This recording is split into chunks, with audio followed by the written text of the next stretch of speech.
Gunawan. Baik, ini kita bersama dengan audiens yang datang dengan harapan yang tinggi untuk sebuah ilmu. Dan saya teringat semalam ada satu forum yang saya nantikan yang menyebut bahawa tentang keluarga, rumah yang paling gelap adalah rumah tanpa cinta. Sebab itu penting untuk ada ilmu yang pakai cinta untuk berkahwin. Nanti selepas itu banyak tanggungjawab untuk merancang keluarga, ilmu kesihatan, ilmu kewangan yang perlu dapatkan daripada pakar yang bertauliah. Memang ada banyak mesyuarat dekat kawasan perumahan, ada mesyuarat tingkap, ada mesyuarat dengan macam-macam Islam, tapi apakah itu mampu memberikan ilmu daripada pakar? Hari ini saya berbangga dapat bersama dengan panel yang sangat hebat untuk berkongsi tentang mereka. Profesor Dr. Jamil Hassan yang merupakan ijazah perubatan dan Postgraduate dari Universiti Malaya dan melanjutkan pelajaran latihan sakti pakar dalam perubatan fetal maternal di Hospital Green Charlotte London. Sebab itu dia berada timbalan bedah di PUM dari tahun 2006 sehingga 2009 dan sehingga ketua unit kemahiran klinikal fakulti perubatan PUM sehingga besar. Dan sekarang beliau berkhidmat sebagai pakar perlindungan OBGYN dan fetal maternal dan ONG fakulti perubatan UITM. Terlibat secara aktif dalam aktiviti pendidikan berkaitan kesihatan wanita dan berkasi untuk imunisasi ibu dan perancang keluarga. Beliau pernah menyumbang kepada berkuasa teknikal pertubuhan kesihatan dunia WHO untuk kesihatan reproduktif dan pendidikan tentang keluhan kontraseptif pada tahun 2012. Dan beliau juga merupakan ahli mengasas di Asia Matrix Kontraseptif Pasifik.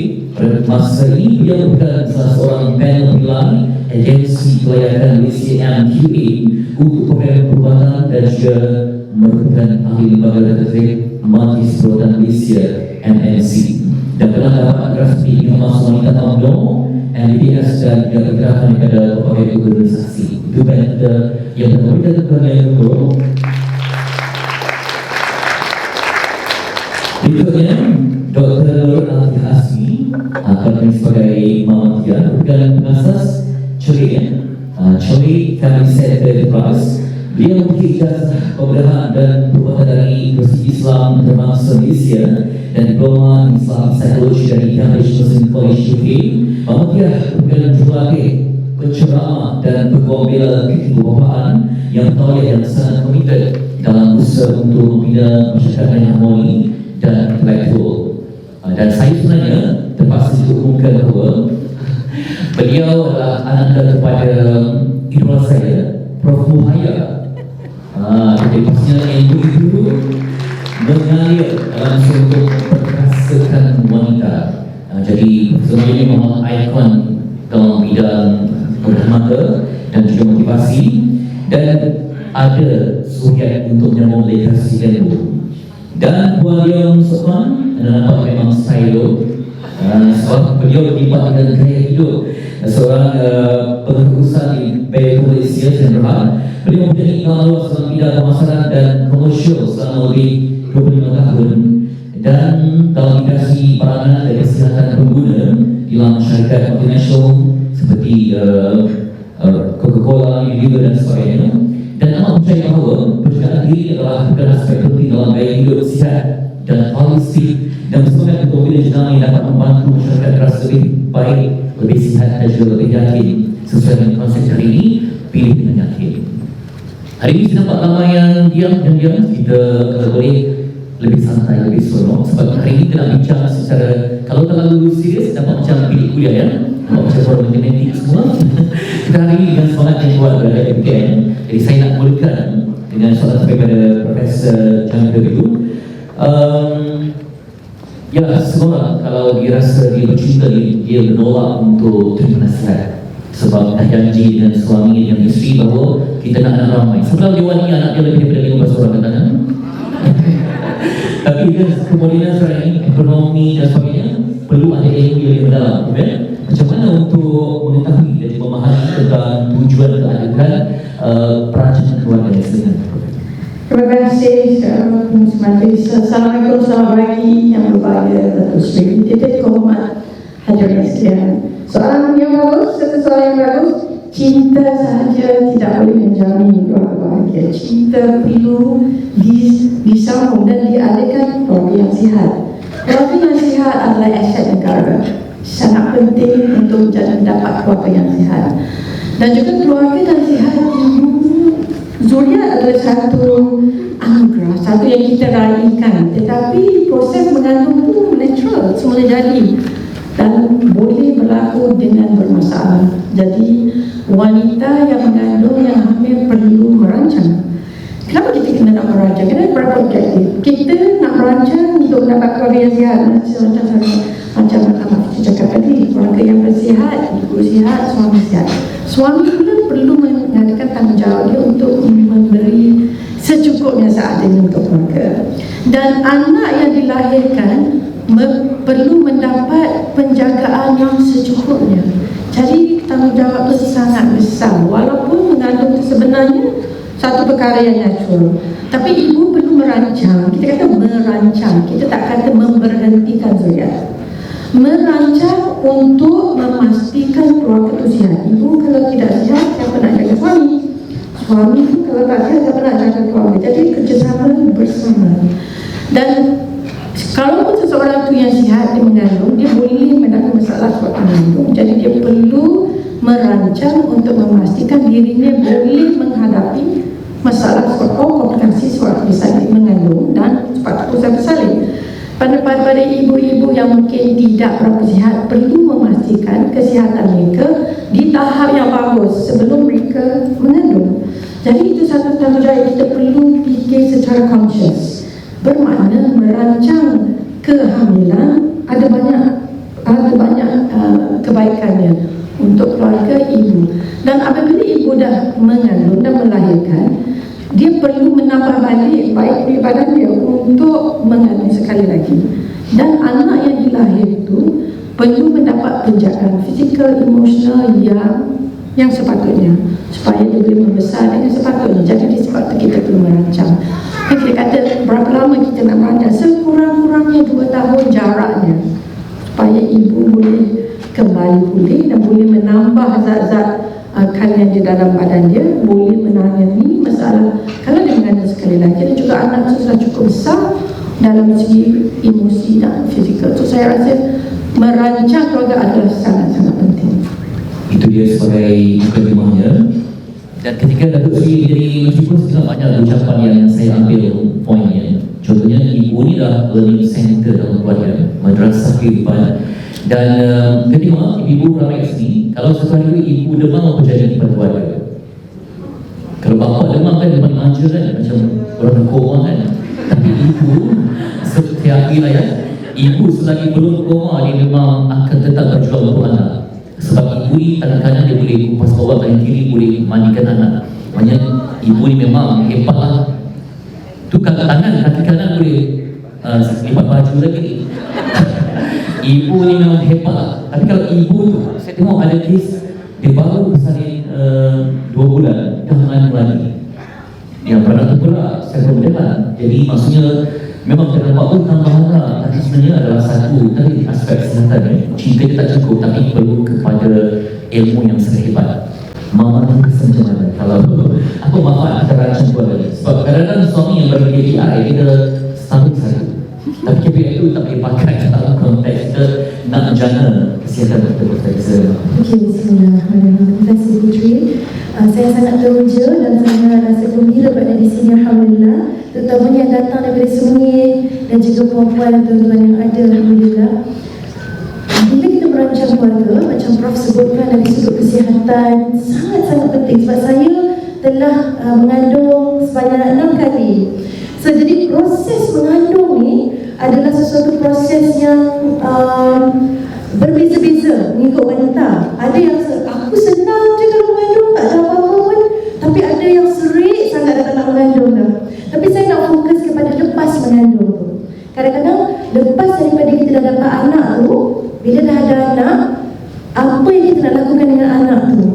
Jadi 2 tahun pertama yang kita menyusu tu, yang juga kita membina ikatan yang kuat tu sangat-sangat penting untuk perkembangan anak. Jadi bukan sahaja ibu-ibu punya tubuh badan yang nak dijaga secara fizikal, kerana kita kata kalau kita jaga daripada kita nak jaga kesihatan dari sekarang. Jadi bila kita tua pun kita punya kesihatan bagus, jadi kita kuat dan sebagainya. Dan yang penting adalah anak tadi tu. Bila kita ada ruang, space antara anak yang nombor turutan ni lah, yang ini dengan anak seterusnya, kita mampu memberikan anak lebih banyak perhatian. Dan kita kena ingat, bila kita ada satu manusia kan, kita sebenarnya memang ibu-ibu ni dia hebat. Dia macam tangannya ada 8 Fitri, kalau you tak perasan, sebenarnya memang ada. Kita mampu melakukan pelbagai perkara pada satu masa.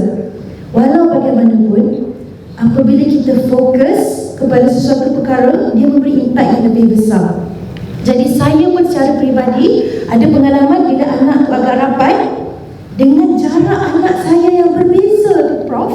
Bila dia lama sikit dia berjarak tu, kualiti ibu ni lebih bermakna. Ada masa lebih untuk saya berinteraksi dengan anak yang baru lahir ni. Dan penyusuan itu, walaupun kadang ibu ni memang jiwa dia fitri, dia nak berkorban untuk anak dia, tapi saya rasa kita kena ada kesedaran yang kita kalau nak memberi kepada orang, kita harus penuh dahulu. Jadi beri masa badan kita untuk berehat. Bila kita beri masa, maknanya tak ada mengandung, menyusu, bagi masa badan kita rehat, dan anak seterusnya.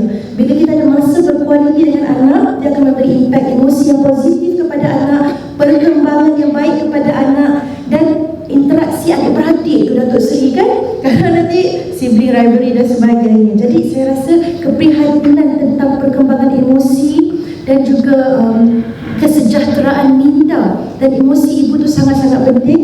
InsyaAllah saya rasa bila kita merancang tu, dia memberi dia membantu secara positif ke arah itu.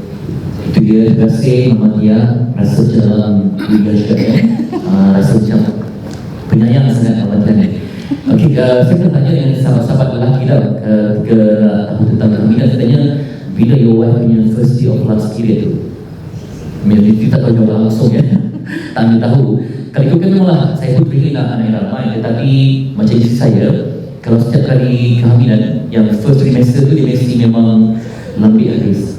Dan tambah ada kes kalau ada placenta previa, memang lebih kompleks lah. Jadi kena memang merancang anak tu. Tadi juga pada Puan Leong, kalau di Malaysia ni, ya kita mungkin banyak Puan dah terbiasa dengan perubatan barang-barang yang untuk membantu kesihatan. Kalau sebut tentang akses untuk dapatkan khidmat ini, adakah senang ataupun macam mana, ataupun melihat ada progres di Malaysia? Okay, terus. Hello. Okay. Hello. Okay. Selamat pagi pada yang berbahagia, isteri dan yang terhormat. Firstly, saya berasa amat gembira dapat memainkan peranan hari ini event yang paling penting kepada masyarakat ya dan Malaysia. So yang pertama sekali, kaedah-kaedah perancang ya keluarga yang disediakan secara meluas di negara kita kan, boleh dapat di hospital, klinik dan farmasi. Namun demikian, kadar kesedaran ya dan penggunaan masih rendah ya di negara kita. Faktor-faktor yang menyumbang kepada sebab tu, pertama sekali ya ialah maklumat yang salah ya, rakyat kita tak dapat maklumat yang tepat, and then juga ada stigma, juga kekurangan pendidikan ya. So ini semua menyumbang kepada keperluan perancang keluarga yang tidak dipenuhi di Malaysia sekarang. So Bayer, syarikat Bayer akan mempunyai sejarah yang panjang dalam bidang kesihatan wanita, memberikan persumbangan yang penting dalam bidang perancangan keluarga di peringkat antarabangsa dan juga di Malaysia. So sebagai peneraju dalam kaedah perancang keluarga hormonal model, Bayer menyediakan akses ya yang produk perancang keluarga untuk menyokong pelbagai program perancangan keluarga. Dan dengan itu adalah penting kami menggunakan platform seperti Hari Kontraseptif Sedunia untuk memberi pendidikan ya, dan juga untuk bekerjasama dengan kerajaan atau NGO untuk memperkasakan lagi pendidikan kesihatan dalam reproductive secara mampan, ya. Selari dengan masyarakat yang semakin digerakkan oleh arus digital, kami juga menggunakan teknologi seperti menyampaikan maklumat dan mendidik wanita dan gadis-gadis, terutamanya mereka yang di luar bandar.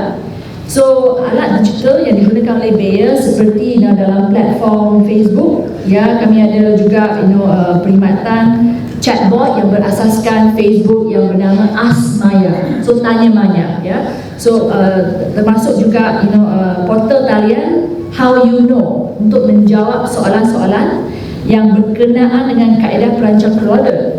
So kami juga bersama dengan Pharmacy Alpro, yang which is a very important point of contact untuk menggunakan platform telekonsultasi supaya memudahkan perhubungan jarak jauh, sebab kadang-kadang aksesnya bukan senang, ya, kalau kawan-kawan kita daripada Semenyih, Gombak. So kalau ada akses telekonsultasi, kami boleh memudahkan profesional kesihatan dan pesakit boleh exchange nasihat supaya nasihat peribadi dapat disalurkan kepada wanita untuk membantu pemilihan kaedah kontrasepsi atau perancang keluarga yang sesuai, ya.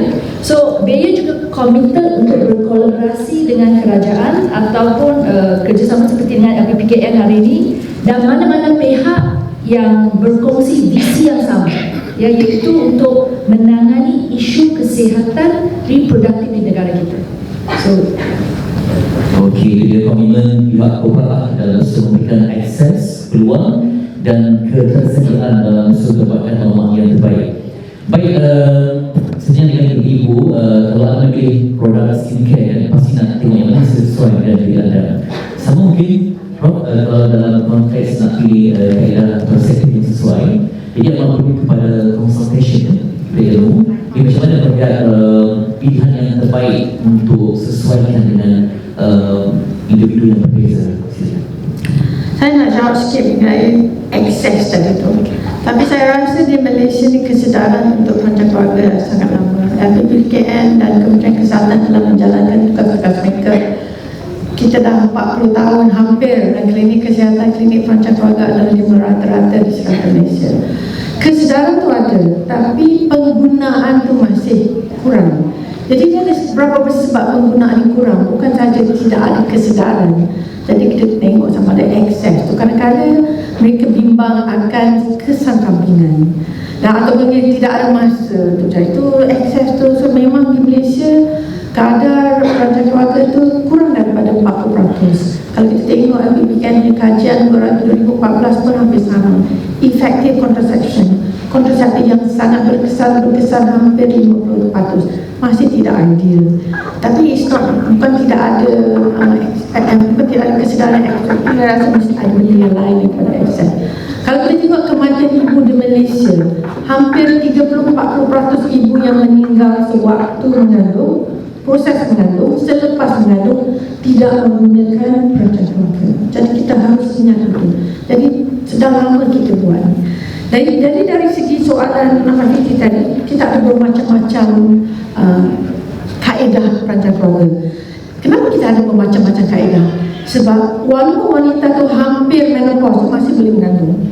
Kita kata tadi 2 bulan lepas bersalin dia mengandung, boleh. Agak awal tapi masih boleh. Wanita setiap tahun juga boleh mengandung kalau kita tidak merancang. Tapi sekarang kita tidak galakkan begitu kerana dia ada masalah kesihatan.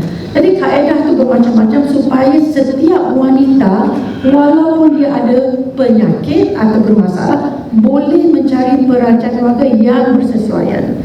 So dari segi kaedah pil, ada yang paling banyak di Malaysia ni penggunaannya adalah kaedah makan pil.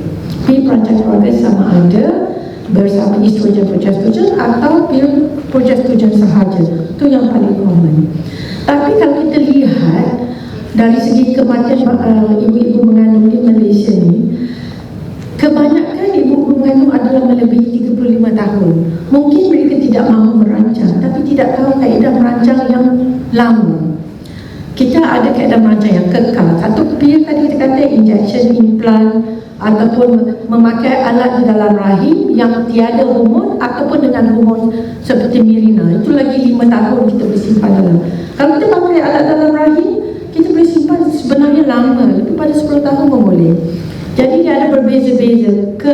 Jadi kita kena berbincang dengan wanita tu. Apakah yang bersesuaian dengan mereka? Kalau kita lihat dari segi pil perancang keluarga di Malaysia, dia tidak perlu diprescribe oleh doktor. Mereka boleh pergi ke farmasi sendiri untuk beli, tetapi farmasi itu perlu memberi konsultasi dengan wanita-wanita tersebut supaya mereka faham akan kaedah yang mereka yang choose, yang mereka pilih. Mereka nak kena pilih dengan yakin. Untuk mereka pilih dengan yakin, kita mesti memberi mereka sedikit maklumat mengenai kaedah tu, kesalah-satunya supaya mereka boleh menggunakan dengan yakin. Tapi kaedah-kaedah yang jangka masa panjang yang perlu untuk wanita yang telah mencukupi, katakanlah mencukupi had keluarga dan mempunyai masalah kesihatan yang tidak boleh kita galakkan mengandung, mereka boleh menggunakan alat jangka panjang yang perlu menjumpa pakar doktor. Tidak boleh pergi ke farmasi sendiri untuk buat. Jadi ada bermacam-macam. Setiap wanita boleh mencari satu kaedah yang bersesuaian dengan dia dan keluarganya. Okey, itu dia. Ada banyak pilihan. Dan kepada Mama dia, cabaran saya kira itu juga cabaran persepsi. Terutama kalau masuk, ialah bermula dari kecil keluarga, misalnya dalam berjumpa dengan ibu mertua, kau ni potensi anak ramai ni, padahal tak bincang dengan suaminya dan sebagainya. Kita dah saling ada perancangan masing-masing. Jadi macam mana untuk depan dengan cabaran persepsi, cabaran keluarga, cabaran masyarakat. Jadi bagi kita hidup masyarakat, kadang-kadang masyarakat yang memberi hukuman yang tidak tahu ya. Kenapa nak suruh masa zaman sekarang ni, macam-macam dia ada cabaran persepsi untuk kuat mental emosi dalam buat keputusan yang ambil. Okey, mana dia? Okay. Sebab itulah pertama sekali, kalau kita nak melakukan sesuatu, biarlah kita melakukan dengan ilmu. Okey, so contoh macam apa yang Prof dah terangkan tadi, ada contoh dari sudut alat perancang keluarga ni pun ada pelbagai jenis. Dan bila kita nak memilih tu pun, dia bukan baca buku rasa nak buat yang macam ni lah. Mesti kita ada merujuk kepada seseorang yang pengamal perubatan, mungkin jururawat yang di klinik ataupun pakar farmasi tadi. Dan dia berkaitan sebab bila kita melakukan sesuatu dengan ilmu, dengan kesedaran dan sebab yang besar untuk diri kita, kita tidak perlu risaukan apa orang lain punya persepsi. Wah, senang ni dia cakap. Ya. Sebab dulu saya ingat lagi, saya ada pengalaman homeschool anak lah dulu sekejap kan. Lepas tu ada seorang ibu yang berpengalaman, dia mengajar sendiri anak dia. Dia cakap kepada saya, kita ni sebenarnya tak perlu fikir apa orang kata. Yang penting kita yang kena convince. Bermakna kadang-kadang bila kita melakukan sesuatu pilihan tu, jangan kita melakukan sebab ikut orang. Ataupun orang lain, jiran aku tu ambil perancangan lah, aku nak buat juga lah. Kalau macam tu, memang bila orang bertanya kita dan sebagainya, fikir kita akan cepat goyah. Tetapi kalau ibu-ibu faham kenapa saya merancang sebenarnya kehamilan seterusnya saya, sebab saya tahu saya nak memberi hak kepada badan saya ingin berasa sihat dahulu, saya ingin rasa kualiti bila saya menyusukan anak saya ni, saya ingin dapat anak sampai dah boleh bercakap, dah boleh berjalan berlari, baru saya rasa saya bersedia. Jadi kalau tak anak kecil ni, saya kena dokor sambil saya mengandung. So kita yang kena yakinkan diri kita kenapa kita lakukan pilihan ini. Barulah bila mungkin kita berjumpa dengan masyarakat sebenarnya, kita tak perlu risau untuk nak kena convince orang. Malahan mungkin peluang untuk kita memberi pendidikan kepada orang yang bertanya tu, yang oh kau ni asyik, kau nak mengandung lagi ke? Tapi kau tahu kan sebenarnya merancang keluarga itu satu benda baik, kerana kita boleh memberikan hak kepada badan kita dan anak kita. So pada pendapat saya, Fitri, kalau mungkin yang rasa risau, takut yang tadi lah berhadapan dengan tohmahan ataupun tak tahan nanti orang ni siapa lah, okey lah, cabut lah anak-anak ni sebab tak kena mengandung orang ni, tak apa. Kita, diri kita ni yang kena yakin, be confident. Kenapa?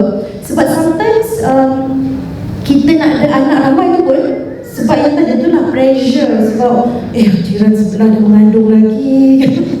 But don't worry, game jangka panjang dia sebenarnya quality tu lebih penting. Dan saya amat yakin ibu-ibu sebenarnya memang Tuhan ciptakan penuh dengan hikmah.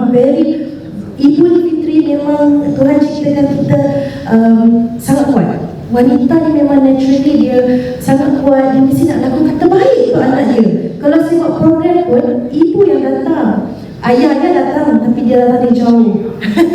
So saya yakin apa yang pilihan perempuan nak lakukan, pilih dengan yakin tu. Pilih dengan yakin kerana kita sendiri tahu kenapa saya nak merancang keluarga. So itu saja jawapan saya. Okey, itu dia peranan wanita untuk memperkasa lah. Sebab kadang anak-anak lebih banyak panggil mama ke daddy. Macam kadang mama nak makan, mama dia panggil daddy je. Memang panggil daddy, tapi panggil daddy mana mama? Jadi mama ni lah memang learning center, madrasah, inspiration semua.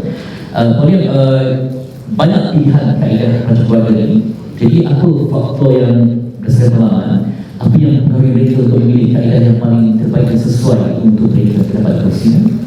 Okay, di Malaysia hari ini kan, bukan saja Bayer, tapi Bayer adalah satu syarikat yang menawarkan pelbagai kaedah perancang keluarga, ya, hormonal yang biasa ditetapkan oleh doktor, ahli pakar ginekologi atau pakar kesihatan wanita atau ahli farmasi. Tapi saya sendiri bukan seorang doktor, saya bukan saintis, saya cuma ada commercial experience lah, bekerja lama. Tapi kadang-kadang kita kena gunakan setahu ilmu yang kita tahu yang penting untuk kesihatan, topik kesihatan, right? Amatlah penting kita berkonsultasi dengan pakar yang lebih berpengetahuan seperti doktor dan farmasi kalau kita nak pilih perancang keluarga yang sesuai untuk kita sendiri. Nah, ciri-ciri individu sangat penting yang depending, sebab saya selalu percayakan one size does not fit all. Seperti itu kriteria penting seperti umur, umur seorang wanita, sejarah, keadaan kesihatannya, keadaan perubatan yang semasa, dan juga situasi semasa dalam kehidupannya. Whether dia sedang ready tidak nak having second kid, third kid atau fourth kid kan, itu dia punya mental condition, dan juga keutamaan peribadinya, apa yang penting. Ya, saya dengar yang ramai selalu cakap financial, economic condition, ya, and then juga serta harapan terhadap kaedah kontrasepsi tersebut perlu dipertimbangkan. Apa ekspektasi dia terhadap treatment yang dia hendak. So adalah penting saya nak stress lagi, pengamal kesihatan dan pesakit perlu berbincang mengenai pilihan yang sedia ada, sama ada syarikat Bayer ke syarikat lain, untuk memastikan pesakit menerima kaedah yang paling sesuai. Itu dia. Baik, juga sihat hari ini ada yang masih muda, Dr. Ivan muda, bakal penantin, kan? Senyum malu. Doktor sendiri rancang berapa orang nanti? Malu lah. Tapi dia juga orang yang terbaik sebab perkahwinan ini kitab terbaru hidup berdua yang indah. Tapi indah itu pun kena balik pada ilmu, ekonomi, psikologi semua. Baik, Prof, sebab Prof ini berhadapan banyak kategori manusia, kelas yang berbeza, demokrasi juga berbeza. Sebab dia memang kuatkan memang satu benda yang jangan ditolak. Tapi kerana kita dapat anak, kita dapat package depression, package tak sihat, sebab kan tak merancang. Macam mana nak berdebat dengan persepsi anugerah Tuhan bersama dengan kesihatan kita? Kita katakan kita nak merancang keluarga. Of course, kita merancang. Kadang-kadang apa yang kita rancang tu tak jadi. Kita dah merancang untuk mendapat anak 2 tahun dan kita dapat. Kita mengandung. Tetapi saya katakan tadi, mengandung adalah satu natural, semula jadi. Setiap tahun pun boleh mengandung. Kalau sihat nak anak 12 pun tak apa, asalkan ibu sihat, ibu yang mengandung. Tapi ada kala ibu sihat sebelum mengandung, tapi sewaktu mengandung dia ada komplikasi.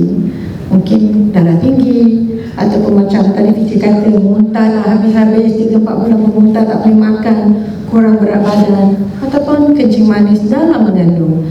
Jadi disebabkan itu, kita nak rancang supaya kita boleh tangani masalah yang mungkin berlaku sewaktu proses kehamilan.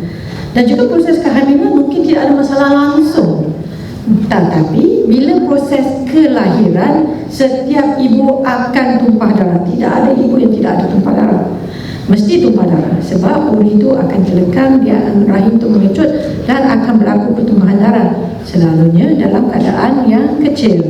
Jadi, tapi kita tidak tahu mana ibu yang akan dapat komplikasi yang tinggi. Mungkin ada faktor risiko. Jadi dari segi persediaan, jadi ibu-ibu tu pasti memastikan dia makan vitamin yang boleh menambah darah, katakan makan makanan yang seimbang supaya dia boleh menahan. Kalau ada tumpah darah tu, dia punya kadar hemoglobin dia bagus, tidak perlu ditambah darah. Sebab kadang-kadang kita tak tahu. So dari segi apa yang Fitri tanyakan tadi, setiap wanita yang mengandung selepas kelahiran, dia mempunyai risiko hampir 25 ke 50%. Masalah kita panggil tu yang kemurungan. Jadi kemurungan ni kadang-kadang mereka menangis because bersalin mengandung ada satu perkara yang agak besar, ya. Pertukaran pada emosi fizikal wanita itu adalah amat tinggi.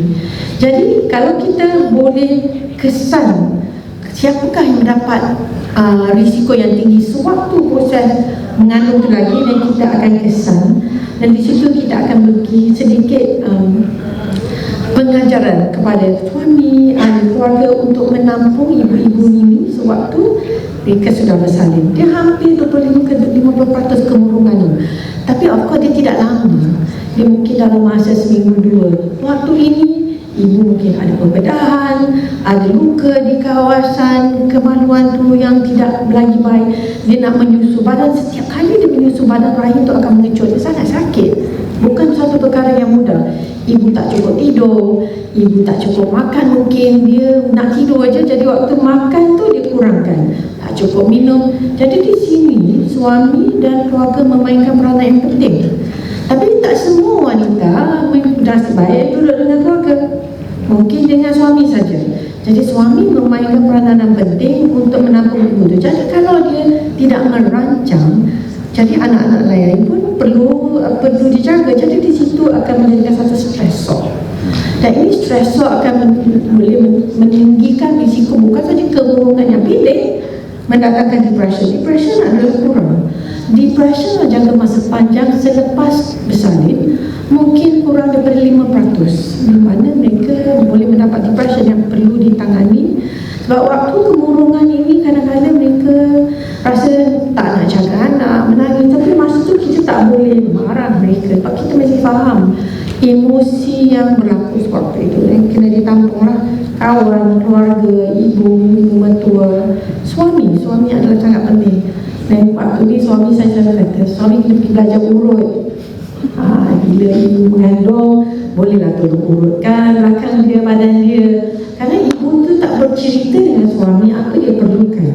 Sebab macam hati-hati kata, kita wanita multitasking. Kadang kita tak fikirkan diri kita, which is betul.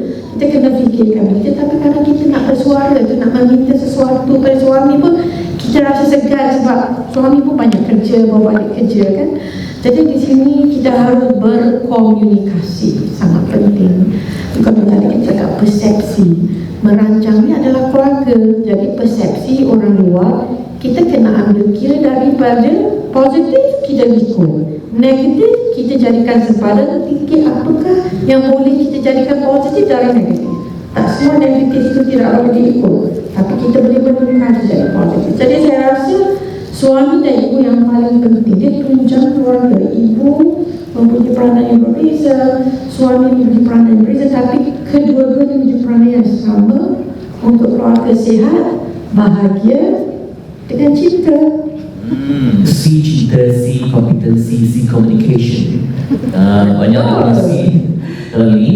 Mungkin sikit sebelum berpengalaman dia, mungkin Puan Yu nak tahu sikit kalau isu ini yang mana ya daripada persepsi kan, mungkin bersama dari perspektif pengalaman dalam komuniti Tionghoa ataupun orang muda, macam mana pula merasakan anak itu penting, tapi di sisi lain anda juga mengetahui latar belakang dan masalah yang muncul. Setahu saya, halangan-halangan dari segi agama, stigma, norma budaya memang ada. Ya, yang ini memang menghalang wanita dapat menggunakan kaedah perancang keluarga yang moden yang mereka perlukan. Lagi selain seperti Prof kata, risiko kesan sampingan, impact negatif ni boleh menyebabkan kebimbangan. Dan oleh itu boleh juga mengurangkan mereka mendapat akses kepada perancang keluarga yang amat penting. Tapi yang paling penting kan, kita kena tahu dan kerancangan yang tidak dirancang, kehamilan yang dirancang yang tidak diingini boleh menyebabkan risiko yang lebih tinggi, ya, terutama kepada kesihatan ibu dan juga kepada bayi. And you juga mengurangkan akses kepada social ekonomi kepada wanita, sebab you are limited, ya, kalau dia tak rancang dia punya kehamilan. So sebab itu kan kita kena jangan underestimate risiko dan impact negatif daripada kebimbangan terhadap risiko dan stigma. So I think again, pendidikan, kesedaran yang cukupi, yang appropriate amat penting, ya. Peranan kerajaan, peranan masyarakat dan juga NGO, juga pengamal kesihatan amat penting untuk menyebarkan pendidikan terhadap kepentingan peranan perancang keluarga. Itu dia, saya sekira dalam konteks NGO pun kalau kolaborasi dengan korporat, mereka perlu penetrate masuk ke misalnya khutbah Jumaat kan, rumah-rumah ibadah kan perlu ada faham itu. Apabila sebelum ada keputusan untuk mengambil dua kontrasepsi ini, kadang-kadang ada yang berkesusahan, kau ambil nanti siapkah kau nanti padahal kau susah. Ataupun ada juga situasi mana ada ibu yang kata dia ada 5 anak lelaki kan, dia akan mengandung lagi sebab dapatkan yang ke-6 tu kan, 6 pun tak dapat juga, jadi dia ada usaha sampai ke-10 tu tak dapat. Mudah juga dalam kes itu kan, macam mana untuk menghadapan situasi itu? Jadi yang pertama tu, yang biasa orang takut nak ambil perancang kehamilan ni, takut naik berat badan. Tapi sebenarnya kalau kita tengok, bukanlah perancang tu ada kesan yang direct, kalau kau ambil ni confirm kau akan naik berat badan. Dia berkaitan dengan kita punya gaya hidup juga. Dan semakin usia kita meningkat, metabolisme kita dah semakin lebih menurun. So mungkin ialah individu. Sebab tu kita nak memilih perancang tu, kena ikut individu tu. Dan kalau kita punya pakar tu memang dah kenal sebenarnya, dia punya pesakit ni, dia akan tahu yang ni sebenarnya dapat lebih sesuai dengan you. Sebab mungkin atas faktor pelupa macam saya sendiri pun saya ada pengalaman tu lah. Saya dah melalui beberapa perancang dan saya tahu yang macam ni tak sesuai untuk saya sebab compliant. Maknanya saya terlupa mengambil. So saya bagi bincang dengan saya punya doktor tu dan pergi kepada alternatif yang lain. Dan bila ni tadi kita pergi alternatif yang lain. So maknanya kita kena terus mencuba dan confident tu sebab kita bukan buat sendiri. Okay, jadi berbalik kepada soalan takut naik berat badan dan sebagainya, itu tidaklah benar 100% sebab bukan yang disebabkan ubat perancang kehamilan tu. Banyak lagi faktor, tapi mungkin bila dah ada benda dalam badan dia tu dia fikir, ni mesti sebab aku tanam benda ni, kau tengoklah badan aku sekarang ni. Tapi sebenarnya kalau tengok, gaya hidup, exercise dan sebagainya. Kemudian yang tadi Fitri kata apa tadi kedua? Sebab ada target-target sekitar 5. Oh ya, target. Nampak juga aku ni 7 lelaki, 8 mesti perempuan. Okey, macam saya ada 4 anak perempuan, alhamdulillah, dan seorang anak lelaki. Tapi sebenarnya saya pengalaman tu Fitri, bila kita mengandung tu, macam bila first saya anak saya lelaki, bila scan perempuan, saya dah namakan dah Adam. Tapi bila lahir bukan Adam, Sofia. So second one, kita macam mesti Allah bagi aku lelaki ni, namakan pula, saya tak ingatkan nama apa. Tapi Bila saya perempuan, masa tu saya dah sedar, oh stop. Katanya apa yang Tuhan bagi itu yang kita baik. Dan bila anak ketiga tu bila perempuan juga. Bila anak keempat lelaki, istimewa. Anak saya ada cabaran kesihatan dan dah meninggal anak saya, my only son. Kemudian bila anak kelima, saya perempuan juga. Jadi saya daripada situ saya kata, bila kita faham yang nilai anak bukan terletak kepada jantina dia, dia terletak kepada diri dia. Macam kita semua, kita tak minta nak lahir lelaki dan tak minta nak lahir perempuan. Dan bila kita faham, bila kita lihat anak ni lebih daripada fizikal dia, Fitri. Kalau dari sudut orang Islam, kita faham dia adalah roh yang datang daripada Allah.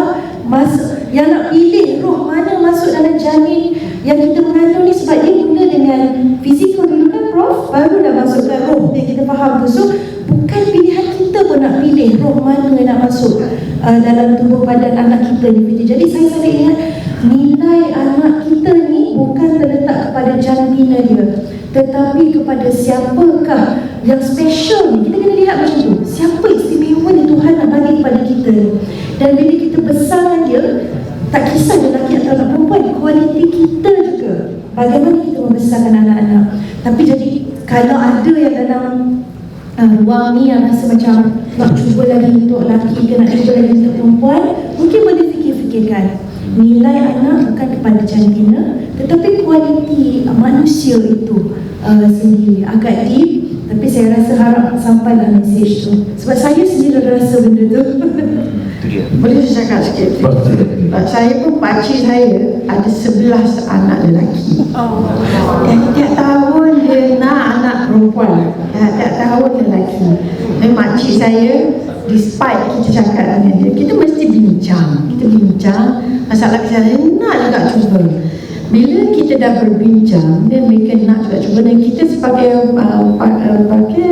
pihak kesihatan harus mencari jalan untuk menampung supaya komplikasi itu kurang, dan memastikan ubat-ubat yang makan betul, Anak yang ke-12 perempuan. Jadi so selepas tutup kelas, dia kata okey, saya nak tutup kedai. Nak tutup kedai apa nak kena bincang juga, macam mana nak tutup kedai ni kan masih boleh mengandung sampai sebelum menopause. Yang paling pesakit saya yang paling tua mengandung di 54 tahun. Dia nak menopause, dia tidak ada bila, tiba dia datang mengandung. Dia datang menangis sebab dia punya menantu dia pun mengandung. Jadi dia tidak mahu mengandung sebab menantu dia pun mengandung. Sebab dia tak ingat, dia kata dia tak sangka dia akan mengandung pada umur 54 tahun.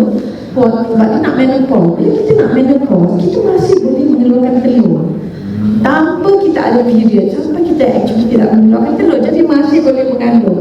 Jadi di situ kita kena berbincang dengan wanita.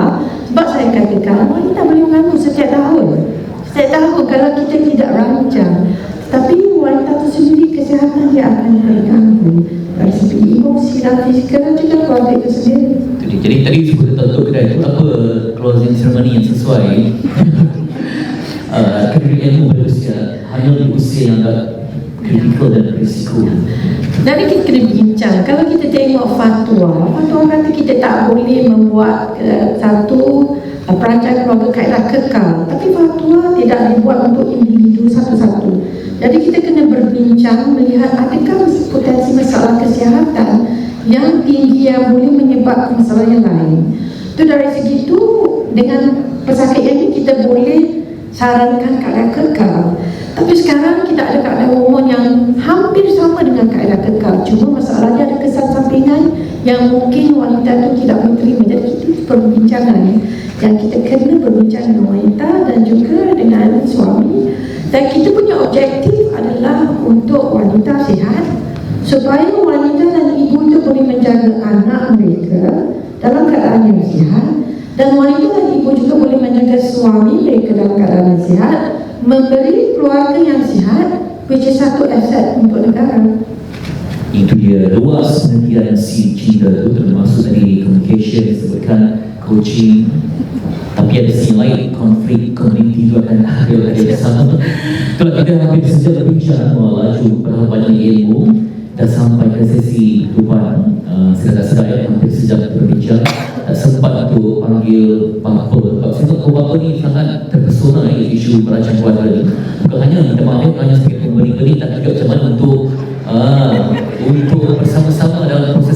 itu. Kerana isteri itu hamil anak suami, tapi dia melalui satu journey yang sangat sepi sebab tak ada suami di sisi. Isteri ini dia umpama bulan lah. Bulan ni ada dua sisi. Satu yang percaya, yang sisi gelap ni tak tunjukkan pada sesiapa pun. Dia simpan seorang diri dan berpotensi untuk dapatkan satu keburukan dalam kehidupan. Sebagai penutupan, mungkin ada suatu nasihat Puan Leong kepada semua hadir hari ini. So, masyarakat Raya, kami mempunyai kepercayaan asas bahawa tindakan memperkasakan gadis-gadis dan wanita serta memberikan akses kepada kaedah perancang keluarga kepada mereka adalah amat penting. Ya, ini penting untuk mencapai matlamat pembangunan mampan pertubuhan bangsa-bangsa bersatu. Ya, this is worldwide level. Ini juga setara dengan misi syarikat kami, iaitu kesihatan untuk semua. In English dipanggil health for all, ya, kesemuanya.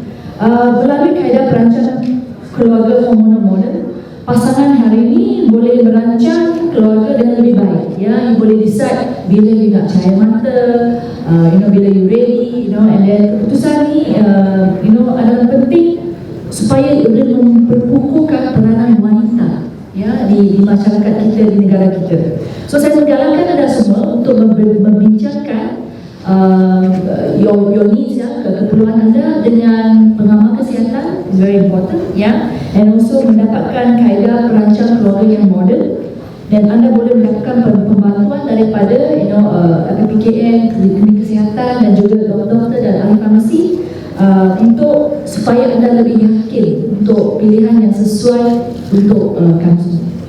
Okey, itu dia. Macam dia Ustaz, supaya ada kebersamaan, supaya kaum bapa juga turut bersama dalam mencipta misi penting ini untuk keluarga saja.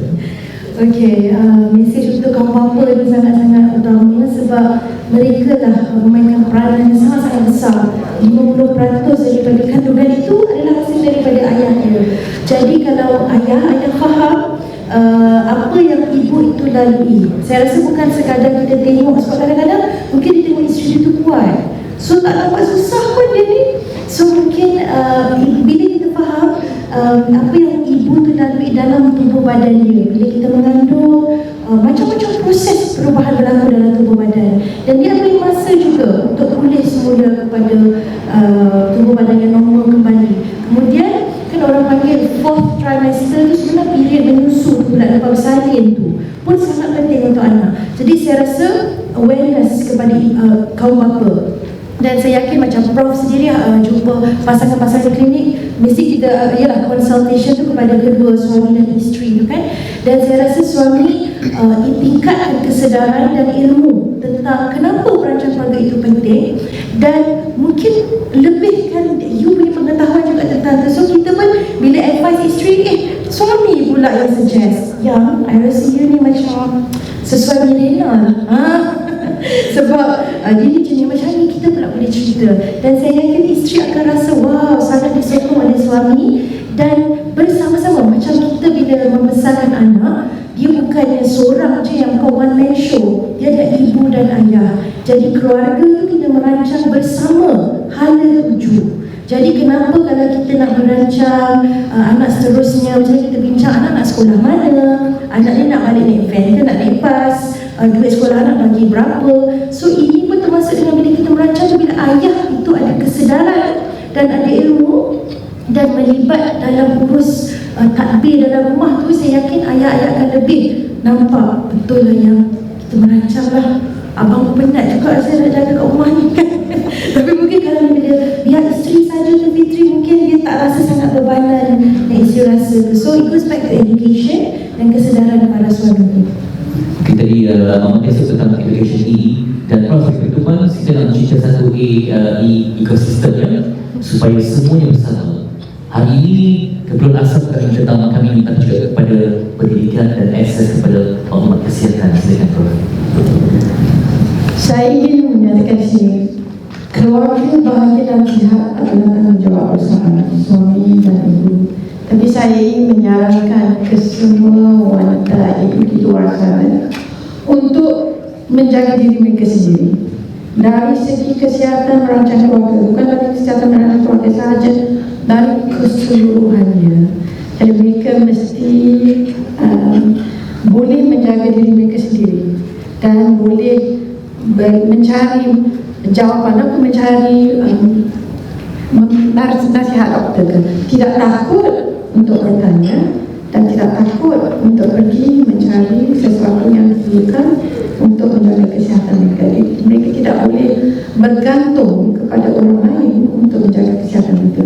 Dari segi perancang keluarga, satu tanggungjawab bersama, tapi dari kesihatan keseluruhannya, mereka perlu menjaga diri sendiri. Bukan sahaja merancang keluarga, kesihatan itu adalah luas dan besar, dan ini adalah saya empowerment, dan mereka mesti menjaga diri mereka sendiri.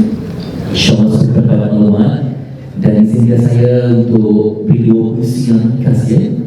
Ada yang menyebut bahawa ayah balik awal, ayah balik lambat, yang penting ayah balik.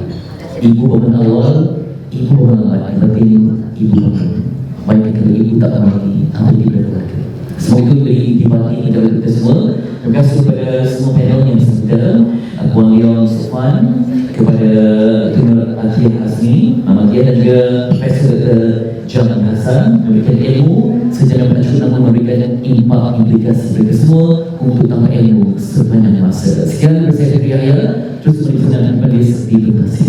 Oke, baik, terima kasih.